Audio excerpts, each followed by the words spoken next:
Okay, so here is my big old row of tomatoes that are either going to go in my garden or over in Materville, my other garden. So it is April 24th. It's a Thursday. I just checked the weather. It is supposed to rain tomorrow starting around 3 and then rain all evening. So I've been sitting here trying to figure out what I'm going to do. I just recorded my winter sowing reveal video and opened up all my winter sowing jugs. So my next project is to try to get as many tomato plants in the ground over the next 2 days. I think what my plan's going to be is it's supposed to be like 83 degrees. The high today is like 83 degrees with some sun. So I think it's about 12:30, 1 o'clock. What I think I'm going to do is I'm going to prep all the holes. Get all the holes dug. Add the amendments into the holes that I want to. So once I have all the holes ready, I'm going to come through and try to pick out and figure out exactly where I want them placed in my garden. I have an idea of where I want my cherry tomato row to be. I have an idea of where I want my like Jarson and Cazulas to be. I know that I want most of my Appalachian heirlooms, the varieties that I'm growing from Jim Wyant, I want them over in Materville because they seem like they thrive over there. 2 years ago I did a bunch of his and they just went crazy with production. The plants were healthy and just wonderful, so I think I'm just going to continue to try to do that over there. So I'll try to kind of just walk you through what I get done today and tomorrow, and hopefully that good solid rain tomorrow will really get them going well. And I'll just walk you through the process of what I'm doing this year, because as you all know, I rarely do the same thing, like unless it's like amazing. Oh, I see a bug on one of my plants. Hold on. We're not playing that game. So unless it's like a completely epic, amazing year in all regards, I usually like to try new things. So I'm trying a new fertilizer this year. I'm using the fertilizer that Jim Wyant uses. And I remember him answering somebody's question about how he did it. I feel like I remember him saying he didn't put anything in the planting hole. Once he had them planted, he spread it around, I don't know, like not right directly near the stem of the plant. But so that's what I'm gonna do, and we're gonna see what happens. I looked at the fertilizer. It's really big chunks and it's like a slow releasing fertilizer. So, and once I get them planted, I'm going to water them in with a whole bunch, like a big dose of fish emulsion. So I usually do that. I'll get them planted and then I give them a specific dose of fish emulsion. I just have a bucket full of water, make it really concentrated with fish emulsion, and then the second I get them planted, I water them with the fish emulsion, and that usually keeps them from having any kind of what's the word, a transplant shock. So here we go. Okay, I've got my auger. I forget, I think it's a 1/2 inch. No, I think this is a 2 inch, which is the size of most of my pots, or maybe it's a 3 inch, I'm not sure. I'll have to check, but we're going to drill some holes with this. And I'm going to pull out the tallest ones here. So there's like a couple of trays, 2 or 3 trays right here with the tallest of them. Those are the ones I'm going to get started with first. Okay, so I decided that I was going to do the middle row first. So I've got 4 beds. The top one here is the newest, and then these 3 have been here a few years now.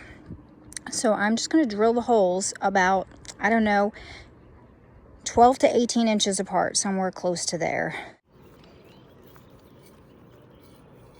All right, we're going to start right at this corner here.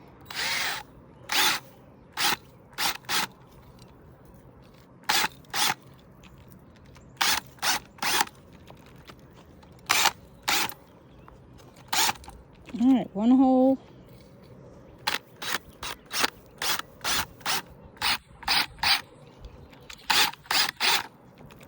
Two holes. I should be able to get about 14 to 16 across here.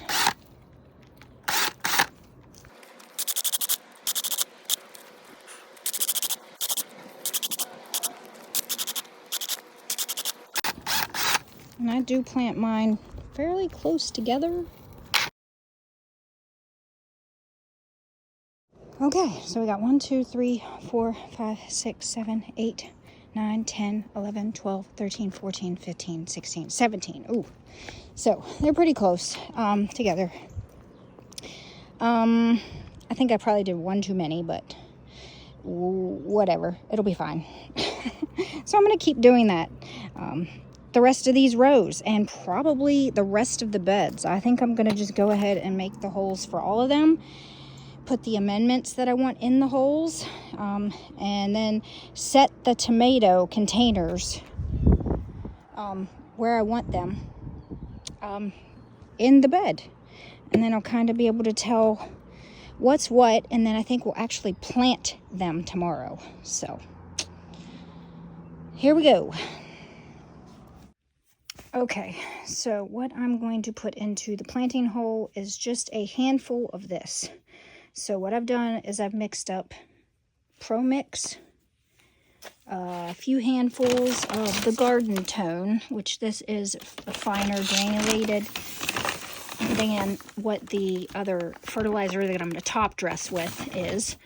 And then also a handful of my mycorrhizal inoculant fungi. So I've mixed that into this big old pile. And then a couple handfuls of water storing crystals. So hopefully if we have another really dry, awful summer, this will help me. So I'm going to fill a bucket full of this, and then I'm just going to go and fill every single hole with 1 or 2 handfuls of this. Okay, so I've got all of the holes and all of the beds dug all the way across the bottom beds as well. I don't really know how many tomatoes this is, but I've added to these 3 rows, no, these 4 rows, and then these 2 beds here. The amendment, the Pro Mix, the water crystals, and the little bit of fertilizer. And I used up all the mixture that I made. So what I'm going to do now is I'm going to start setting the tomatoes in the holes. I'm not taking them out of their containers just yet, but I'm going to arrange them, at least these beds that are prepared. So I'm taking a risk here. Planting April 24th is a bit early, and I'm a little worried. I'm always a little worried, but it feels like it's okay to do. It's felt like it's been okay to do for a couple weeks now. But I was going to do 2 of the same variety beside one another because I've saved 2 for myself. But to be honest with you, I'm still a little worried that we could get a freeze or something. I don't think we will, but we could. And so I think I'm just going to do 1 of every variety. And if by chance this year is another year where I slip by and there's no frost or freeze, next year I might plant 2 of the same variety beside one another, but I don't know, I'm just so worried, so I'm not gonna. Okay, I've got my fertilizer ready to go, because the second I get them in the holes, at least 1 row done, I'm going to water them in really well. Give the roots a good drink so that they don't have to deal with any transplant shock. It's not supposed to rain till tomorrow. Last year I planted during rain, and I think I had fertilizer that was a little bit like on my hands, and I ended up, you know, getting some of the leaves dirty, and they almost got like burnt and damaged at the very beginning of the season. So this year I wanted to wait till I knew the next day it was going to rain, plant where it's dry, and then just water them in really well. But okay, so here's the row. I've got them all laid out in their holes. And so what I'm going to do is I'm going to try to plant them as deep as I can. So these are pretty tall. Clearly, I need to go a whole heck of a lot deeper. And what I'll end up doing, this one's kind of bent a little bit, but it will straighten out. But I'm going to take off all of the lower leaves. So these, and this one. And I'm going to plant it as far down as I can, hopefully to right there. And we'll do the same with this one. We'll plant this one nice and deep. And then once I have them planted, I am going to end up tying some either tie tape or a piece of string from this to the trellis. It doesn't have that much further to go, but with the rain coming, I don't want the rain to push these down into the dirt. So I want them to make sure they stay upright. So that is the plan moving forward. So I'm going to plant this row, and then I'll show you what's going on. And so what I put into the hole is going to get mixed in with the dirt around it now that I'm going to be trying to dig a little bit deeper. All right, first row of tomatoes is all planted, and you can see they're planted deep enough that they're upright. And now I am just watering them in. So I did the first couple, but I'm just going to go all around the base.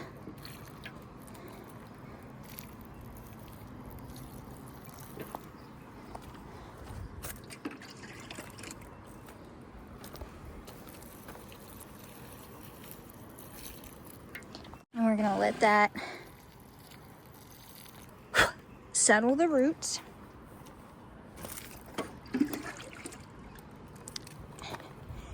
And make sure that the roots get a good drink and get some fertilizer.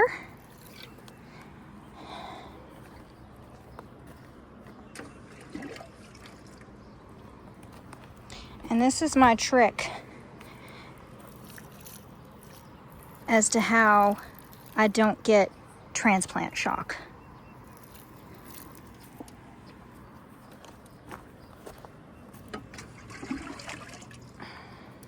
So I will try to insert a clip, because usually it happens within 24 hours if you're going to get transplant shock.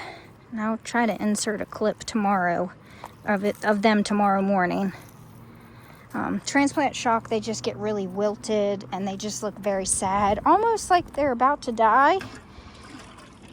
But they'll usually bounce back if you keep them watered well, if you've acclimated them properly. But I find that if you just give them a good drink right after you've put them in their planting hole, then they're usually pretty good to go.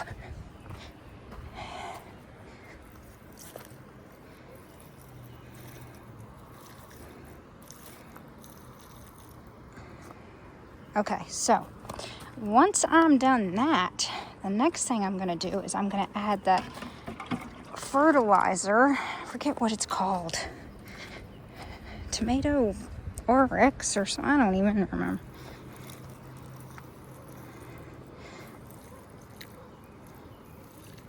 Sometimes I feel like such a very professional YouTuber because I have no clue of the products I'm using sometimes. I mean, I'm picturing it in my mind. I just don't remember the name. But I'm going to go around the outside. What I'm probably going to do is I'm going to do a thin layer of it about this far out from each plant. So I might just go down both sides. I'm going to probably do a layer of the fertilizer, just like a thin row of it, either in a circle around it about this far out. Probably do like a U shape on both sides. And then I'm going to mulch around these because it's going to rain tomorrow. And one way to keep And one way to keep your plants from getting disease is to keep backsplash from hitting the leaves of your plants. And so you want to mulch. You want to keep the dirt from touching your plants. So I'm going to mulch. I got a big old pile of wood chip mulch, and that's what's going to happen. I'm going to plant all the ones that I've got in the holes, and then I'm going to mulch them all.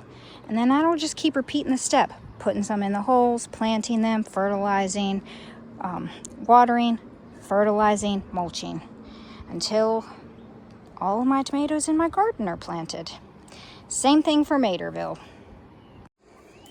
Okay, everyone, it is the next day, and I got that whole row planted, and then part of this row. I just wanted to show you, I scattered the fertilizer. I'll throw up a picture of which one I'm using. High bricks, but I just scattered some around. I don't know if you can see how much. It's not a whole lot. This is a slow release fertilizer. But what I'm doing now is So there's my bucket of fertilizer that I've been using. Got a bucket of mulch. So there's all kinds of buckets happening, but I'm just mulching around. You can see this one's completely mulched because it's supposed to rain today, and I don't want the backsplash getting what kind of diseases are in my soil up onto my plants. So that is pretty much the finished product. All right, y'all, so it is about 8-9 days later from when I filmed the first part of this video where I was putting tomatoes in. So this is a week in.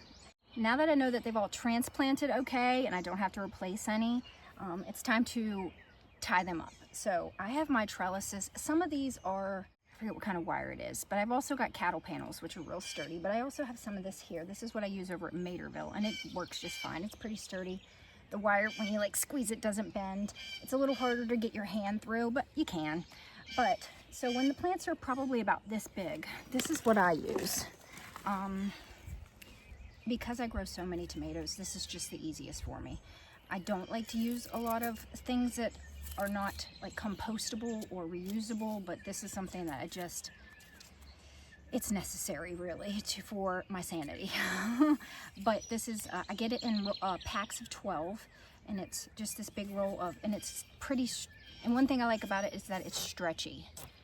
So sometimes when I don't tear off a big enough piece, I can kind of just give it a little stretch all the way across and make it bigger. But what I do for when they're this big, and they still got a ways to go, because I put this up 1.5 feet. Sometimes, some of them are even almost 2 feet away from the soil level. If they get like a growth spurt, what I'll do, let me see here if I can, for this one here. So I'll just go under the top little bushy area here, and I tie it to the stem. And I usually double tie just in case, because sometimes they do work them way off. And then I'll just tie it to the trellis like that.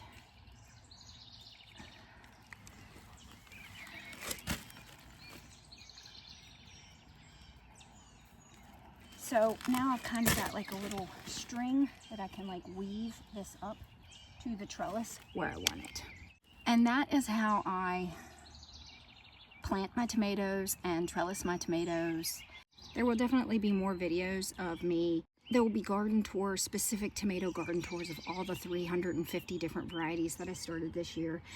There will be how I maintain them, how I take care of them, harvesting videos, all that. So if you don't want to miss any of those, make sure you hit that bell so that you're reminded every time I put a video up. Don't forget to like and subscribe, and enjoy your day.